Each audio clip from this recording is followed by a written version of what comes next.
এবারও আমরা গভীরভাবে আশা রাখি দেশবাসী আমরা ঐক্যবদ্ধ থাকবো ইনশাআল্লাহ। যেই জনগণ আমাদেরকে এই রায় দিয়েছিল আমরা এখন সেই জনগণের কাছেই ফিরে যাব ইনশাআল্লাহ। এর আগে 3টা গণভোট বাংলাদেশে হয়েছে, কোনো গণভোট এইভাবে শেষ হয়ে যায়নি। তিনটাতেই জনগণের দেওয়া রায় অনুযায়ী জনগণ পরবর্তী সুযোগ পেয়েছে।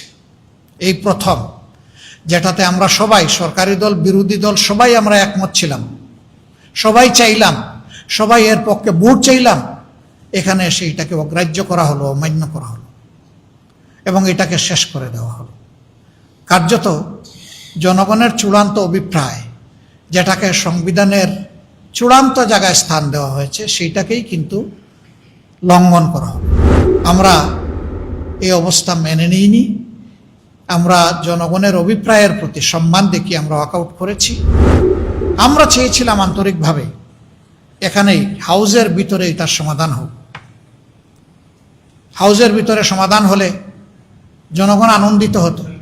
গতদিন আমরা অনুরোধ করেছিলাম যে আমিও বললাম, আপনিও বললেন, আমরা বললাম, আপনারা বললেন, এখন আমরা আলাদা হয়ে গেলাম কেন? এখন যেহেতু হাউজের ভিতরে জনগণের এই অভিপ্রায়ের বিষয়টা সেইভাবে সম্মানিত এবং গৃহীত হলো না, আমাদের জন্য এখন পথ একটাই, আবার আমাদেরকে জনগণের কাছে ফিরে যেতে হবে। যেই জনগণ আমাদেরকে এই রায় দিয়েছিল আমরা এখন সেই জনগণের কাছেই ফিরে যাব ইনশাআল্লাহ।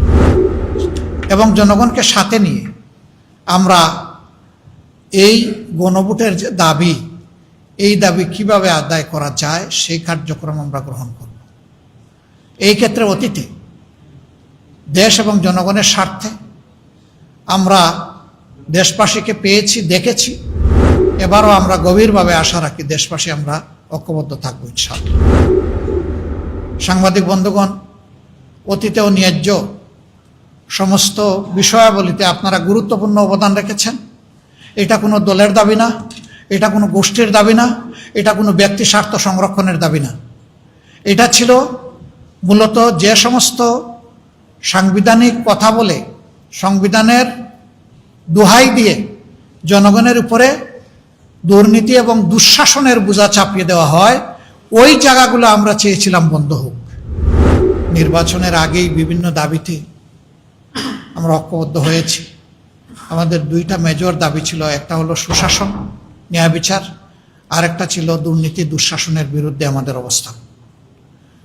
তা আমরা এখন জনগণের দাবি জনগণের কাছেই নিয়ে যাব। যেহেতু এখানে আমরা পারলাম না আদায় করতে, আমরা ইনশাআল্লাহ জনগণকে সাথে নিয়ে পরবর্তী পদক্ষেপ নেব।